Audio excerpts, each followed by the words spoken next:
Switzerland. वैसे देखोगे आप ज्योग्राफिकल एरिया से तो इंडिया से भी ये कंट्री बहुत छोटी है, लेकिन अगर आप टॉप फार्मास्यूटिकल कंट्रीज़ की लिस्ट निकालोगे तो यहाँ पे ये कंट्री 2 नंबर पे आती है। 1 नंबर पे तो वैसे यूएसए, और वो कोई सरप्राइज़ की बात नहीं, क्योंकि यूएसए इस पूरी वर्ल्ड की पावरफुल कंट्री है। लेकिन स्विट्ज़रलैंड, जिसका नाम बाकी जगहों पे बिल्कुल नहीं आता, लेकिन फार्मेसी की जहाँ पे बात आती है, ये कंट्री बहुत आगे है। मैं आपको आज की वीडियो में इसी टॉपिक के बारे में बात करने वाला हूँ कि एग्जैक्टली ऐसे क्या रीजंस है जिस वजह से स्विट्जरलैंड जैसी इतनी छोटी कंट्री फार्मेसी एजुकेशन में और फार्मास्यूटिकल इंडस्ट्री में इतनी आगे है। दुनिया की वो कौन से टॉप कंपनीज है जो स्विट्जरलैंड से बिलोंग करती है, और ऐसे बहुत सारी चीज़ों के बारे में मैं आपको डिटेल में एक्सप्लेन करूंगा, तो इस वीडियो को शुरू से लेकर अंत तक जरूर देखिए।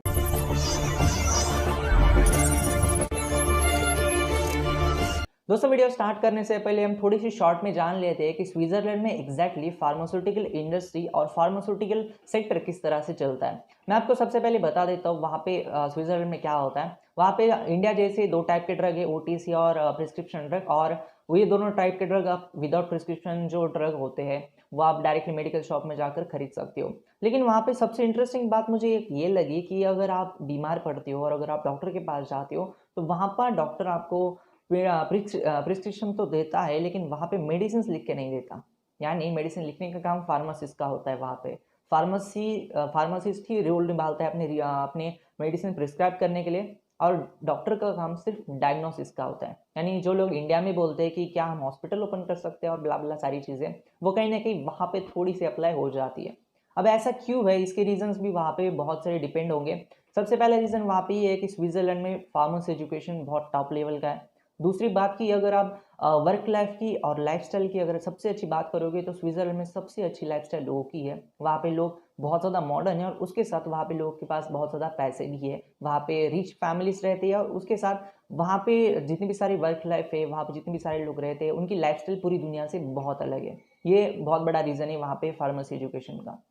अब हम बात करते हैं कि दुनिया की वो कौन सी कंपनीज है जो स्विट्जरलैंड से बिलोंग करती है। एबॉट आपने नाम सुना होगा, एक बहुत बड़ी कंपनी है, स्विट्जरलैंड से बिलोंग करती है। बेयर, जो कि एक बहुत बड़ा नाम है एनिमल वेटरनरी प्रोडक्ट्स में और ह्यूमन हेल्थ में भी, ये भी स्विट्जरलैंड की बिलोंग होने वाली कंपनी है। अब मैं बात करता हूँ स्विट्जरलैंड में ऐसे क्या रीजंस है जिस वजह से यहाँ पे फार्मेसी सेक्टर इतना बड़ा आगे चला गया और यहाँ पे स्विट्जरलैंड में इतने बड़े ट्रांसफॉर्मेशन हो गए। सबसे पहला रीजन इसका ये है कि यूरोपियन यूनियन में कुछ चुनिंदा कंट्रीज है, तीन चार ही कंट्रीज है जहाँ पे फार्मेसी सेक्टर के लिए या फिर फार्मास्यूटिकल इंडस्ट्री के लिए बहुत ज़्यादा इन्वेस्टमेंट की जाती है, और उसका नाम उन तीन चार कंट्री में से एक नाम वहाँ पे स्विट्जरलैंड का है। उसके साथ जर्मनी भी आती है, और यही रीज़न है आपने देखा होगा कि यूरोपियन कॉन्टिनेंट में जर्मनी जैसी कंट्री बहुत आगे है। अगर आप कौन सा भी फार्मास्यूटिकल कंपनी का नाम लोगे वो जर्मनी की ही होती है। तो ऐसी केस में स्विट्जरलैंड भी कहीं ना कहीं इस लिस्ट में ऐड हो जाता है। और हम बोलते हैं कि दोस्तों कि कौन से भी सेक्टर को आगे ले जाने के लिए गवर्नमेंट का भी बहुत बड़ा योगदान जरूर होता है। यही रीज़न है कि स्विट्जरलैंड जैसी छोटी कंट्री भी आज के डेट में फार्मास्यूटिकल इंडस्ट्री में बहुत आगे है। अभी यहाँ पे बात करते हैं कि सैलरीज कितनी मिलती है स्विट्जरलैंड में, जो आप लोगों को बहुत अट्रैक्टिव करती है सारी चीज़ें। सैलरी अगर मैं बात करता हूँ तो स्विट्जरलैंड में बहुत तगड़ी मिलती है। फ्रेशर को वहाँ पे लगभग $1,13,000 तक सैलरीज लोगों को मिलती है। मैंने ये देखा है इंटरनेट के ऊपर। अभी देखो यार, मैं खुद तो स्विट्जरलैंड में जाके नहीं आया, लेकिन कुछ ट्रस्टेड वेबसाइट है पेस्केल जैसी, जहाँ पे हम थोड़ा ट्रस्ट कर सकते हैं, और ये चीज़ मुझे बहुत अट्रैक्टिव लगी, क्योंकि इंडिया जैसी कंट्री इतनी बड़ी वर्कफोर्स होने के बावजूद भी फार्मास्यूटिकल इंडस्ट्री में हम सब मैन्युफैक्चरिंग तक लिमिटेड है। और ये इतनी छोटी कंट्री स्विट्जरलैंड जहाँ पे रिसर्च भी बहुत बड़े पैमाने के ऊपर चलता है।